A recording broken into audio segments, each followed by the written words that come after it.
વાંચે વિશ્વ પુસ્તક પરબ દર રવિવારે ખાસ પધારો અને ઉપલબ્ધ પુસ્તકોમાંથી આપનું મનગમતું પુસ્તક વિનામૂલ્યે વાંચવા માટે ઘરે લઈ જાઓ, વાંચીને પરત કરો અને બીજું પુસ્તક લઈ જાઓ.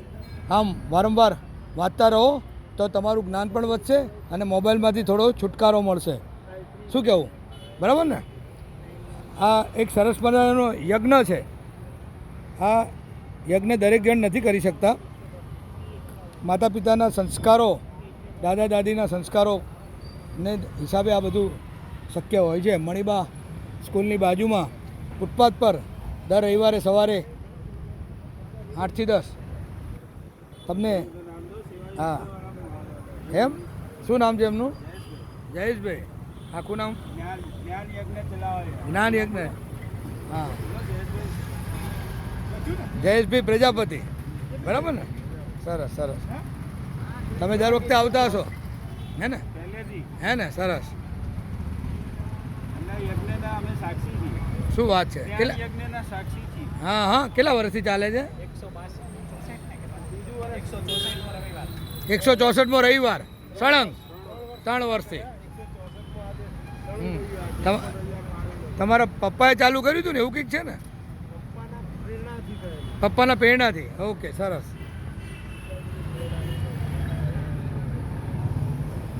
માનવ અવતાર મળ્યો છે ને તો એને ફળીભૂત કરવા માટે ઘણા બધા રસ્તાઓ હોય છે. એમાંનો એક આ રસ્તો છે અને પુસ્તકથી લોકો દૂર થયા છે એને પાછા વાળવાનો એક પ્રયત્ન જયેશભાઈ પ્રજાપતિ અને એમનો પરિવાર કરી રહ્યો છે.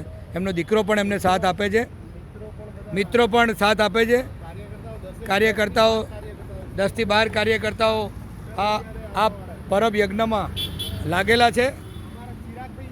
ચિરાગભાઈ બોલો. હે એટલે કોઈને પણ એમ લાગે કે ભાઈ મારે પુસ્તક વાંચવું છે તો જ જવું, પણ તે સિવાય પણ તમે અહીંયા તમારો સમય આપીને મદદ કરી શકો છો અને તમારી પાસે પડી રહેલા પુસ્તકો પણ તમે જયેશભાઈને આપી શકશો. આ વિડીયોમાં નીચે હું મોબાઈલ નંબર એમનો આપીશ, તમે એનો સંપર્ક કરીને પુસ્તકો પહોંચાડજો એટલે બીજા લોકો વાંચી શકે. પસ્તીમાં આપવાથી કંઈ ફાયદો નથી. અને અમારું પણ પહેલ ફાઉન્ડેશનનું એક અભિયાન છે. જૂના પાઠ્યપુસ્તકો લઈને રિપેર કરીને ગરીબ જરૂરિયાતમંદ વિદ્યાર્થીઓને અમે આપી રહ્યા છીએ. અત્યાર સુધીમાં લગભગ 650 વિદ્યાર્થીઓને પુસ્તકો આપ્યા છે.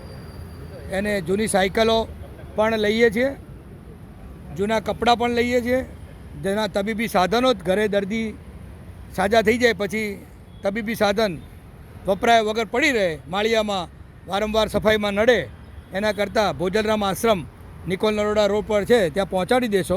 અમે જરૂરિયાતમંદ લોકોને ફ્રીમાં વાપરવામાં આપીએ છીએ. જય હિન્દ.